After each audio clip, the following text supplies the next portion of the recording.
Guess what I saw yesterday? Just kidding, you clicked on the video, you know what I'm talking about. Thor 4, More Thor.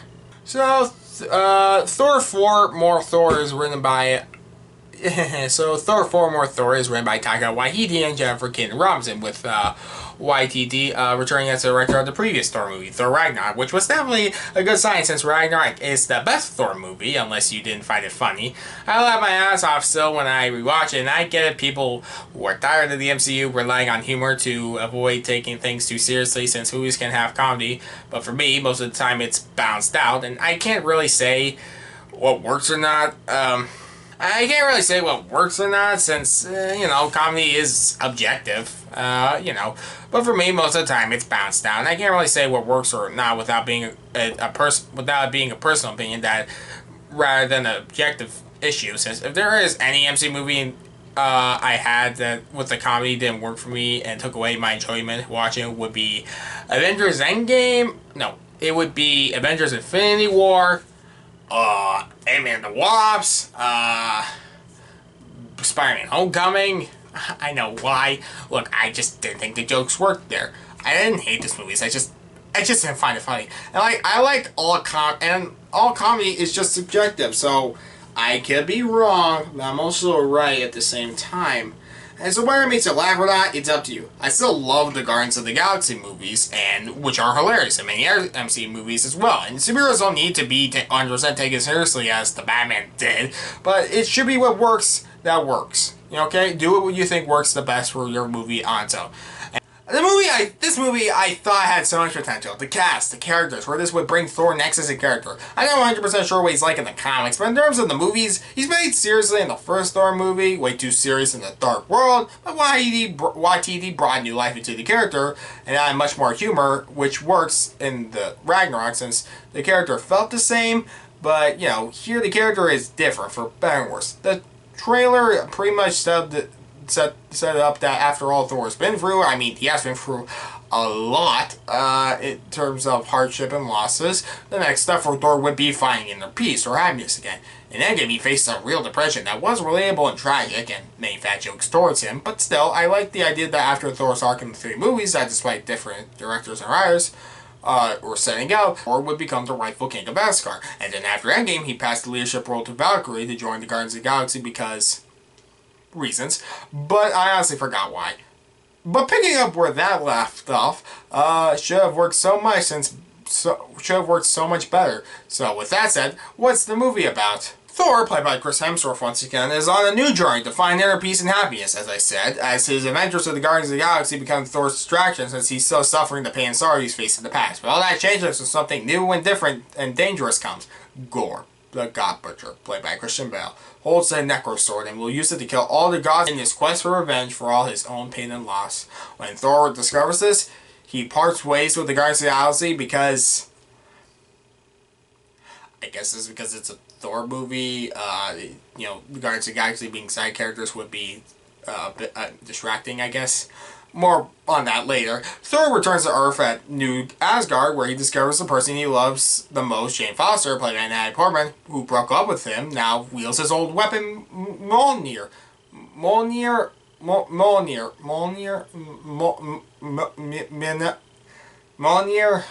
I'm so tired.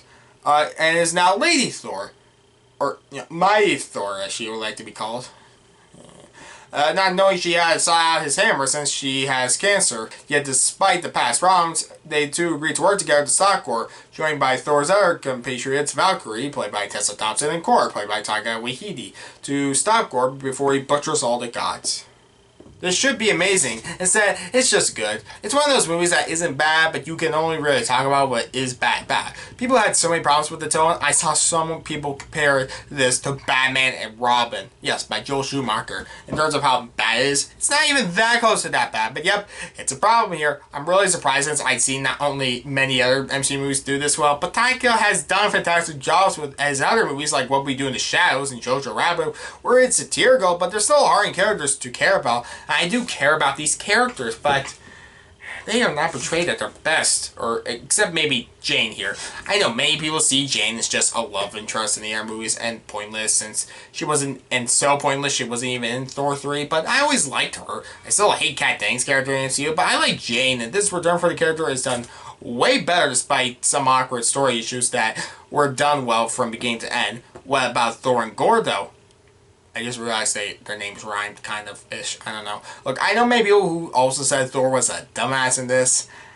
I would say it's more like he's portrayed as Party Thor from What If. And I mean, when I heard that, I presumed in some ways he's just... I thought when I heard this at first, I thought the idea was maybe he's just acting as this, since as someone who's trying to not take things too seriously again, since he doesn't want to take things too seriously, so he can mask his pain. But other problems come in that definitely make him look dumb, but it still felt like the same character, since Chris Hemsworth simply becomes this character at this point. Christian Bale is unrecognizable score, not just by his amazing physical appearance. I mean, it is a really unique design, but his acting too, with a really interesting character that could be one of the MCU's best villains. Sadly, he's not given as much screen time as you wish yet. The first scene involves Gorr losing his daughter and being mocked by a god he believed in for it, so it is so powerful. And in some ways, the humor works where we're not supposed to see it as funny, but to this guy, it is. So you somewhat side with Gorr killing him, as well as the later scene where Gorr cuts off an animal's throat, cut off an animal's head, just to scare kids. But to him, it amuses him. Not us, him. Everything else, oh, wow.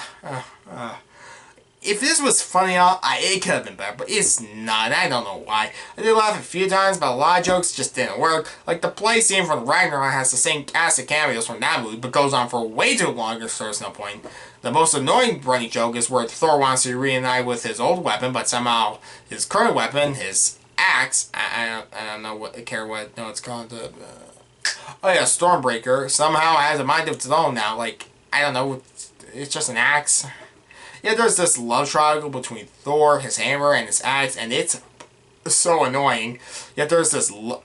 The most annoying character in this movie is Korg, who kind of like Olaf in Frozen 2, where I didn't hate him in the first movie, but he's overused in the sequel and becomes really tiring. There's a scene where I thought he died, and it would have made more sense if he did die, since that would be more impactful for Thor as a character. But Thor finds his face, and he's literally just a face for the rest of the movie, serving no purpose. He talks over an important scene where he talks about how he was born, and because of how stupid this character is, I had no idea if he was serious or not. Turns out he was. That actually is how it happens. But the story itself, it's bad. Like, a good chunk of this movie is spent in this god sanctuary, and without spoiling it, it's completely pointless. It could have been written out when I feel like it had a setup for the third act, but you want to know what the end game for Gorr is? I thought I was setting up Gorr finding the location of this sanctuary, but now he needs to get a thing to open another thing to get a free wish. You know, the equivalent of the power of the Thanos Infinity Gauntlet, where, you know, I can do what I wish. Snap. So that alone opens its own can of worms. But it's just, what I'm watching isn't bad. But you know how much this could have been so much better. I did say I enjoyed the movie, and that comes into Thor and Jane's relationship, where we truly care about seeing them get back together, and both clearly want to. And they both clearly want to, but Thor's worried about being hurt again and losing Jane, which Jane hides her cancer from Thor. It's an interesting dynamic. Both want something that maybe they can't have, but they don't want it, and it's... You know, it's not like something where they're just, you know, they don't hate each other or anything. They truly want it, and it's both sad and but also sweet at the same time. My favorite part of the movie that wasn't the action was the flashbacks where we see Thor and Jane have a relationship. It's cute, and I feel the chemistry between these two. And I love the action sequences, like with Jane using the hammer with it being broken, so it can become like hundreds of little pieces. Like the hammer, it was broken, so like it reassembled itself for Jane. And now when she sometimes swings it can like go fly into a million pieces and like just take out multiple enemies. It was like a really cool idea. And also, this movie has gorgeous cinematography, color, and the scenery is used for reaction. It's definitely a great looking movie, but it still suffers the third act. In the third act, because, okay, Thor has this army, and I thought in the climax it would be like the gods in the sanctuary, or the Guardians of the Galaxy would come back since they just disappear, and I'm like, why can't they come back and help fight? It's not like they have their own thing going on. The thing they were doing that separated themselves from Thor was like a different thing. I don't know. But, you know, who this army, but Okay, you don't want to know, but who this army is that Thor uses, it's just so stupid. I don't care what reason you say that can defend it, it's just really stupid, and I just did not find it funny. I just thought it was so dumb. There's not that much left I really want to talk about, though. I just know I said what I wanted to say, and I'm glad I saw this movie. But I needed more love and more thunder in it. But it's still better than the last MCU movie, you know, I saw. At least I felt they were... Well, at least this one felt like an actual movie. At least this one felt like it should have been a movie. What is the MCU becoming these days?